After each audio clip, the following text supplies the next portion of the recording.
30 जुलाई 2024 का दिन था और लोकसभा में जातिगत जनगणना को लेकर पक्ष और विपक्ष के बीच जबरदस्त घमासान मचा हुआ था। अचानक भाजपा नेता सांसद अनुराग ठाकुर राहुल गांधी को एक बयान के जरिए घेरने की कोशिश करते हैं और कहते हैं कि जिसकी खुद की जाति का पता नहीं वो गणना करना चाहते हैं। अनुराग ठाकुर के इस बयान से जितना कांग्रेस नहीं तिलमिलाई थी उससे कई गुना ज्यादा अखिलेश यादव बौखला गए और भरी संसद में अखिलेश यादव ने इस बात की आपत्ति जता दी और अखिलेश यादव ने पूरे देश की मीडिया के सामने, संसद के लाइव कैमरों के सामने, संसद के भीतर खड़े होकर कहा कि आखिर जाति पूछने की हिम्मत कैसे की। और अखिलेश का यह बयान खूब वायरल भी हुआ था। अब इस बयान की चर्चा मैं क्यों कर रहा हूं, एक दूसरी घटना को आप और समझिए। इसके ठीक अगले दिन यानी कि 31 जुलाई 2024 का दिन था। उत्तर प्रदेश में जबरदस्त बारिश हो रही थी और लखनऊ के गोमती नगर में एक महिला अपने हस्बैंड के साथ बाइक से जा रही थी और गोमती नगर के इलाके में कुछ बदमाशों ने उस महिला के साथ छेड़खानी की। इस छेड़खानी के बाद सदन में, यानी कि जो उत्तर प्रदेश की विधानसभा है, वहां पर योगी आदित्यनाथ ने इस घटना की न सिर्फ निंदा की बल्कि उन अपराधियों और आरोपियों के नाम भी सदन के भीतर पढ़े जो इस घटना में शामिल थे।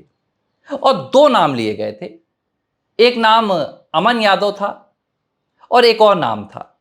लेकिन ये जो यादव वाला नाम था, इसे लेकर अखिलेश यादव बौखला गए।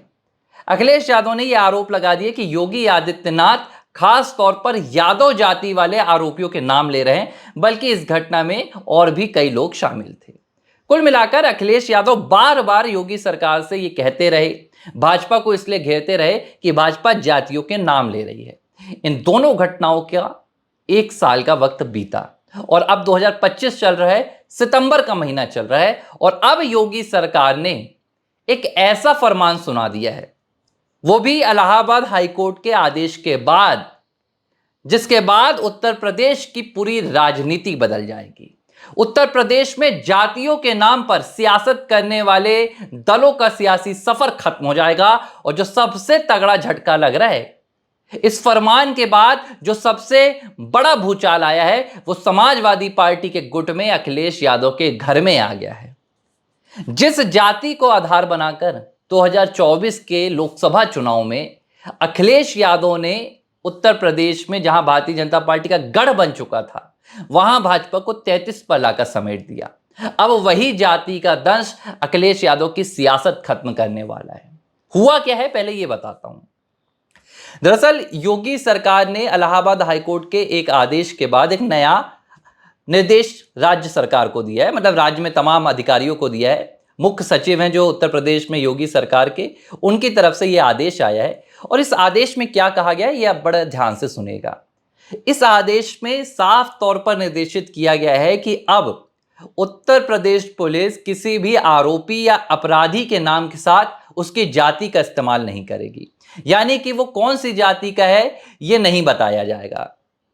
इसके अलावा गाड़ियों में जो बड़े बड़े जातियों के नाम लिखे जाते हैं, राजनीतिक बड़े बड़े सम्मेलन होते हैं जातियों के नाम पर, रैलियों के नाम पर सम्मेलन होते हैं, बड़े बड़े बोर्ड लगाए जाते हैं जहां जातियों का उल्लेख होता है और भारत में कहीं ना कहीं जाति के आधार पर अराजकता फैलाने की कोशिश भी करती है। इस तरह का यूपी में कोई भी अब घटनाक्रम नहीं होगा, यह आदेश जारी कर दिया गया है। तमाम जो उत्तर प्रदेश के जिला मजिस्ट्रेट हैं, कलेक्टर हैं, जो एसपी हैं, डीजीपी हैं, तमाम अधिकारियों को यह आदेश पहुंचा दिया गया। हालांकि अभी एसओपी आना बाकी है, जिसमें यह तय किया जाएगा कि किस तरह इस आदेश को लागू किया जाए। लेकिन एक बात तय हो गई है, अब उत्तर प्रदेश की राजनीति में जातिगत राजनीति नहीं होगी और इसका जो सबसे तगड़ा झटका लगने वाला है वो अखिलेश यादव को लगने वाला है। इसी जाति कार्ड पर खेलकर अखिलेश यादव 2037 में 5 सीटों से 37 सीटों तक पहुंचे हैं। 2024 में पीडीए का जो वो अभियान चला रहे, अखिलेश यादव का ये पीडीए का अभियान बीच में ही उन्हें रोकना पड़ जाएगा, क्योंकि पीडीए के अभियान के भीतर अखिलेश यादव पूरी तरह से जो राजनीतिक जातिगत कार्ड है वो हरदाव खेल रहे हैं। और यही उन्होंने 2024 में भी किया था राहुल गांधी के साथ मिलकर। पूरा प्रोपेगेंडा उन्होंने उत्तर प्रदेश में फैलाया, जहां साफ तौर पर अखिलेश यादव ये रैलियों में जा जाकर कहते थे कि भारतीय जनता पार्टी संविधान बदलने वाली है और संविधान बदलेगा तो सबसे पहले जातियों का आरक्षण खत्म होगा। और इसका फायदा भी हुआ अखिलेश यादव को। जो दलितों का समर्थन अखिलेश यादव हासिल करना चाहते थे वो अखिलेश यादव को हुआ। अखिलेश यादव 37 सीटें जीतकर लोकसभा पहुंच गए, जबकि भारतीय जनता पार्टी जिन्होंने जातिगत राजनीति नहीं की, जिन्होंने मुद्दे की राजनीति की, भारतीय जनता पार्टी को इसका नुकसान उठाना पड़ा। लेकिन शायद अखिलेश यादव ये नहीं जानते थे कि जिस जाति को आधार बनाकर वो योगी सरकार को घेरने की कोशिश कर रहे हैं, वो उत्तर प्रदेश के मुख्यमंत्री योगी आदित्यनाथ को घेरने की कोशिश कर रहे हैं, योगी आदित्यनाथ ऐसा गेम पलटेंगे कि वही जाति का आधार अखिलेश यादव की सियासत के लिए सबसे बड़ा खतरा बन जाएगा। और ये आदेश भी क्यों आया ये भी समझिए आप। दरअसल 2023 में अप्रैल के महीने में उत्तर प्रदेश के एक पुलिस थाने में एक मामला दर्ज किया गया था, जिसमें स्कॉर्पियो में कुछ लोग हथियार रखे हुए पकड़े गए थे।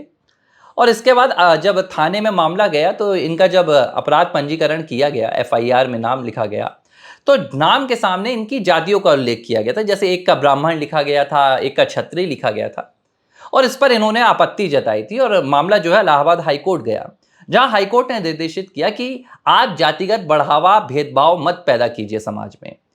यह ना सिर्फ समाज के लिए नुकसानदायक है बल्कि राष्ट्रीय सुरक्षा के लिए भी एक बड़ा खतरा है।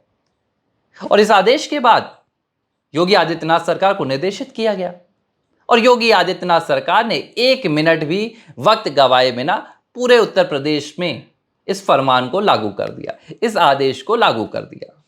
अब सियासी हलचल मचने लगी है।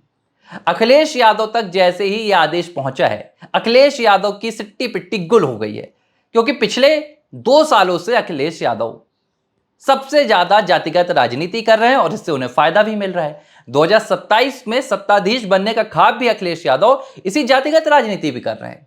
मैं आपको याद दिला रहा हूं, 2022 का जब विधानसभा चुनाव था तो अखिलेश यादव ने ब्राह्मणों का समर्थन हासिल करने के लिए जो परशुराम वाला जो एक हथियार होता है परशु, उसे अपने हाथ पर उठा लिया था। और इसके बाद उनका जो जातिगत वोट बैंक था वो उनसे नाराज हो गया। और 2022 में फिर क्या हुआ था विधानसभा चुनाव में वो सभी को याद है। और अखिलेश यादव ने इसके बाद सबक लिया और उन्होंने पूरा जो अपना राजनीतिक जातिगत वोट बैंक था उसे मजबूत किया। पीडीए का नारा चलाया। पीडीए में कौन है? पिछड़ा है, दलित हैं और अल्पसंख्यक हैं। इस तरह एक दूसरे को समाज के भीतर अखिलेश यादव ने लड़ाने में कोई भी कसर नहीं छोड़ी। इटावा का एक मामला याद होगा आपको, जहां पर 2 आरोपी पकड़े गए थे जो अपनी जाति बदलकर ब्राह्मण बनकर कथा सुना रहे थे, लोगों की धार्मिक आस्थाओं के साथ खेल रहे थे। जब इनके खिलाफ कार्रवाई की गई तो अखिलेश यादव ने कहा चूंकि आरोपी यादव हैं इसलिए योगी सरकार ने एफआईआर दर्ज की। बाकायदा अखिलेश यादव ने दोनों आरोपियों को अपने समाजवादी पार्टी के दफ्तर में बुलाया, उनका सम्मान किया। बाद में पता चला दोनों के खिलाफ महिलाओं के साथ छेड़खानी का आरोप था। इस तरह अखिलेश यादव जाति के नाम पर राजनीति करते हैं, लेकिन कई बार यही राजनीति उनके खिलाफ आकर पलट जाती है। और यही अब अखिलेश यादव के साथ पूरे उत्तर प्रदेश में होने वाला है। 1 साल पहले जो चीख अखिलेश यादव लगा रहे थे कि जाति मत पूछना, अब अगर उत्तर प्रदेश में किसी ने जाति पूछी या किसी ने जाति बताई तो ये सीधे तौर पर कानून का उल्लंघन होगा।